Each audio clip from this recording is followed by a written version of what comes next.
Когда мы в помещении делаем утепление потолка, дом, баня, другие теплые помещения, обязательно нам нужно сделать пароизоляцию. Пароизоляцию с нахлестом на стены. Для чего это делается? Для того, чтобы теплый воздух, выходя из помещения, стремится вверх. Он содержит очень много влаги в себе. И выходя она в утеплитель, в холодную зону, она начинает выпадать в виде росы. И тут уже у нас появляется влага. Одним словом, все привыкли называть это пары. Чтобы пары не выходили из дома, нужно сделать пароизоляцию.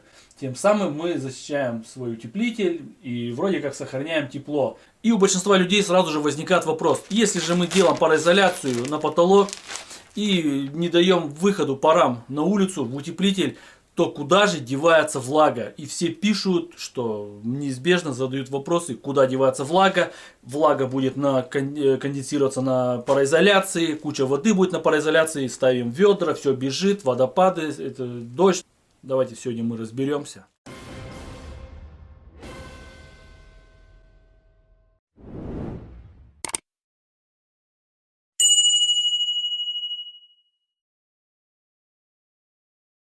Друзья, ну а вы на канале Своими руками, с вами Макс. И сегодня будем разбираться, куда же девается влага при пароизоляции, когда все помещение затягивается пароизоляцией. Вроде на этой пароизоляции и должно быть очень много конденсироваться влаги. Ну а кто первый раз у нас на канале, всем предлагаю подписаться, нажать палец вверх. Хочу сказать, у нас есть второй канал. Канал Захарята, обязательно подписываемся, там жизненный канал, мои ролики тоже там смотрим, кому интересно. И вот такая у меня посылка пришла, типа секрет, не буду рассказывать, что в ней. О ней будет отдельный обзор, но эта штучка, вот этот комплект, он, я вам скажу, нужен, наверное, практически в каждый дом сейчас. Интересное такое ноу-хау, она уже не новая, она уже давно. Я себе купил, будет полный подробный обзор, буду показывать. Ссылочку на него оставлю, кому интересно, переходите, смотрите, вникайте. Ну, я думаю, вот эта штучка, она сейчас стала не очень дорогой, она, нужна. В подробном видео все объясню. Кому интересно, ссылочка под видосом. Куда же все-таки девается влага, когда мы ее запираем в доме? В общем-то, у нас есть очень много, конечно, критериев, показателей, всяких коэффициентов, но мы будем брать за основу два. Это температура и влажность. Есть такое физическое явление, что чем больше температура воздуха, чем теплее, соответственно, она может в себе удерживать больше паров. Ну, допустим, у вас кастрюля с пельменями стоит, варится, у вас в помещении 10 кубов, скажем, помещение условно, температура 20 градусов плюс. В этом помещении может условно содержаться 1 литр воды. Цифры условные, они не точные. Говорю образно. То есть этот литр воды он испаряется и невидимый в мелкодисперсионном, как в газообразном состоянии находится в воздухе. Мы его не видим. Поднимаем до 26, скажем, то уже тут может находиться 1,5 литра, к примеру. 30 градусов, то уже 2 литра воды. 2 литра в объеме воздуха. В общем, мы подняли температуру помещения до плюс 30. И в этом помещении в данный момент находиться может только 2 литра влаги в виде пара, который мы не видим. Резко по какой-то ситуации у нас температура воздуха упала до плюс 20. А при плюс 20 влаги может содержаться в воздухе только 1 литр. 1 литр у нас получается лишний. Он куда-то должен деться. Куда он девается? Естественно, пары, роса выпадает на ближайшие холодные предметы. Это у нас окна, металлические части какие-то или углы помещений, которые зачастую промерзают. На холодных всяких элементах помещения мы можем видеть росу, влагу. Это которая влага не может содержаться уже в воздухе из-за резкого перепада. На основе вот этого физического явления мы дальше рассмотрим, и куда деваться эта влажность. Когда мы сделали утепление, когда мы сделали пароизоляцию, пароизоляция обязательно делаться у нас полностью, вся проклеиваться, чтобы никакого не было возможности выхода теплого воздуха. Теплый воздух у нас содержит влагу, пар, воду, как угодно называйте.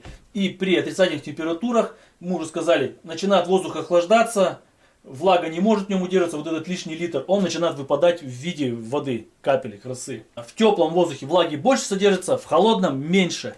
И когда воздух начинает остывать, вся влага, которая в нем накопилась, она начинает выпадать в росу. Вот это и проблема. Если у нас будет воздух выходить, не было тут мембраны, здесь у нас минусовая температура, минус 30, скажем, и в каком-то месте воздух будет остывать ближе к этому краю, ближе к тому, и воздух уже не сможет удержать себе вот эту влажность, и она будет выпадать в росу, во влагу, которую она уже будет видима в капельке, в каком-нибудь вот в этом месте. Тут зависит все от влажности помещения, от температуры помещения. То есть это очень сложная дальше формула. Мы не будем в нее вникать. Нам главное нужно понять, что переходя в холодный воздух, в холодное состояние, он отдает влагу. То есть появляется у нас влажность. Так вот, не будет пароизоляции, он будет выходить и в каком-то месте он будет выпадать в росу. Это будет проблема. Почему здесь не образовывается влага? Потому что вот эта пароизоляция находится в теплой зоне. Здесь плюс.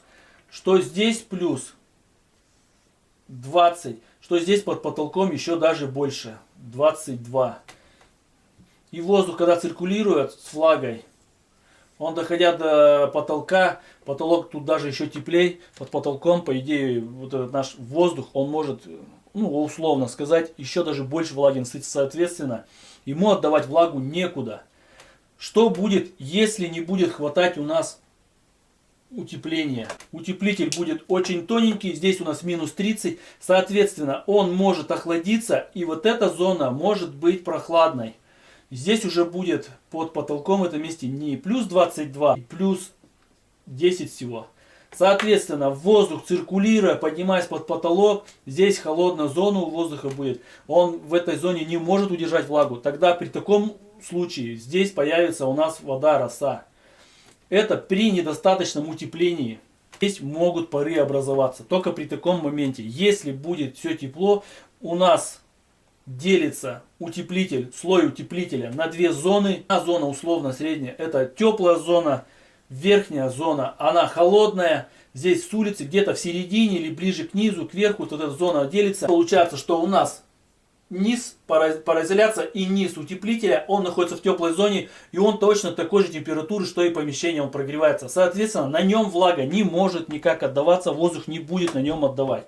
Если же мы забьем вот сюда лом, он промерзнет, и лом будет минусовой температуры. Соответственно, на этом ломе у нас будет образовываться конденсат. Воздух, который будет крутиться вокруг лома, проходить, он будет резко охлаждаться и отдавать влагу на вот этот железный лом. Такая же проблема с некачественными окнами. Окна сделали 2, 3, 4, 5 камерные, там 7, 10, но сделали какие-нибудь однокамерные или плохие окна. Они охлаждаются очень сильно, и теплый воздух, проходя вдоль окон, отдает влагу на окнах. И тем самым мы видим на ней постоянно росу, влажность. Поэтому при пароизоляции, при утеплении потолка, а также в принципе и стен, делаем качественную пароизоляцию, делаем хорошее утепление, а также в современных наших домах при современном строительстве должна быть вентиляция. Вытяжная приточка, приточка, вытяжка. Тогда у нас будет только при таких условиях нормальный климат в помещении. Поэтому, друзья, подытожим. Делайте пароизоляцию, не парьтесь, все будет хорошо. При определенных условиях, при качественной пароизоляции, натяжке и проклейке, все, чтобы был монтаж хороший, также при качественном утеплении, ну и соответственно в вашем доме должна быть вентиляция. Вентиляция — это неотъемлемая часть современного дома. Все, если был видео полезен, палец вверх, пишите вопросы, пишите комментарии, сразу профессоров, там всех физиков, там я понимаю, что я по колхозному объясняю, начнете там бомбить, ты это не учел, то не учел, тут то, то. Да я до хрена что не учел, ребята. Я простым языком в 2 словах старался объяснить людям, что такое влажность, куда и как. Выражаемся по-свойски, лишь бы понять, я доношу. Нам заумные вот эти всякие формулы не нужны. Все, всем пока. Подписка на канал с вас. На Захарята тоже подписывайтесь. И до новых встреч.